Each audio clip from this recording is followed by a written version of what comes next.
syarat usia digugat lagi ke MK. Pemohon minta pilpres tanpa Prabowo Gibran.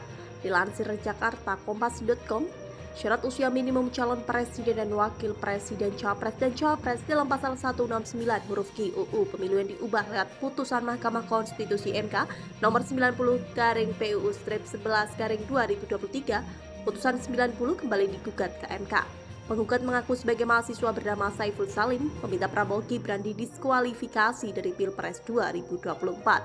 Gugatan yang diregistrasi sebagai perkara 159/PUU/11/2023 ini disidang dengan agenda pemeriksaan pendahuluan Selasa 19 Desember 2023. Saiful menyebut hak konstitusionalnya dirugikan karena hak pilihnya dihadapkan pada salah satu pasangan capres dan cawapres yang lahir dari proses kecacatan hukum. Kecacatan yang ia maksud adalah putusan 90 lahir melibatkan pelanggaran etika berat ex-ketua MK Anwar Usman, ipar Presiden Jokowi, sebagaimana diputus Majelis Kehormatan MK pada 7 Oktober silam. Putusan 90 itu mengubah syarat usia minimum capres dan cawapres yang membuat putra sulung Jokowi, Gibran Raka Buming Raka 36 tahun bisa menjadi cawapres pendamping Prabowo Subianto berbekal status wali kota Solo meski belum memenuhi kriteria usia minimum 40 tahun. Tanpa Anwar Usman, maka menurut Saiful putusan MK akan berubah. Ia juga menyinggung alasan berbeda conjuring opinion Hakim Konstitusi Eni Nurbaningsi dan Daniel Yusmik Pancastaki Foy. Semestinya hanya kepala daerah setingkat gubernur yang berhak maju pilpres sebelum 40 tahun. Apabila pelanggaran-pelanggaran tersebut tidak terjadi, maka amarnya akan berbeda dari amar yang sekarang berlaku, kata Saiful dalam gugatannya.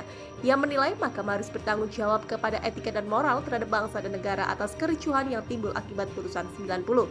Oleh karena itu, pemohon meminta agar mahkamah mengembalikan proses pemilu atau mengembalikan keadaan daftar capres-cawapres yang telah mendaftar di KPU kepada keadaan semula sebelum Prabowo Gibran mendaftar, kata dia. Sehingga daftar capres dan cawapres yang terdaftar adalah Anies Mohaimin dan Ganjar Mahfud, lanjut Saiful.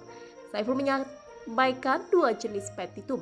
Dalam petitum provisi putusan sela, Saiful meminta agar Hakim Konstitusi Anwar Usman dinyatakan tidak berwenang untuk ikut memeriksa, mengadili dan memutus perkara ini. Ia juga meminta supaya putusan ini ditekan dalam 14 hari dan putusannya berlaku untuk pemilu 2024. Dalam pokok permohonan, Saiful meminta pasal 169 huruf UU Pemilu yang telah diubah putusan 90 bertentangan dengan UUD 1945 dan hanya kepala yang pernah atau sedang jadi gubernur hasil pilkada yang bisa maju sebagai capres dan cawapres sebelum berusia 40 tahun. Sebelumnya, permohonan sejenis juga pernah disampaikan oleh mahasiswa Universitas NU Indonesia (UNUSIA) dengan argumentasi sejenis. Namun mahkamah menolak gugatan tersebut dengan dalih kepastian hukum atas putusan 90 yang sudah diputus sebelumnya dan mempengaruhi proses pemilu.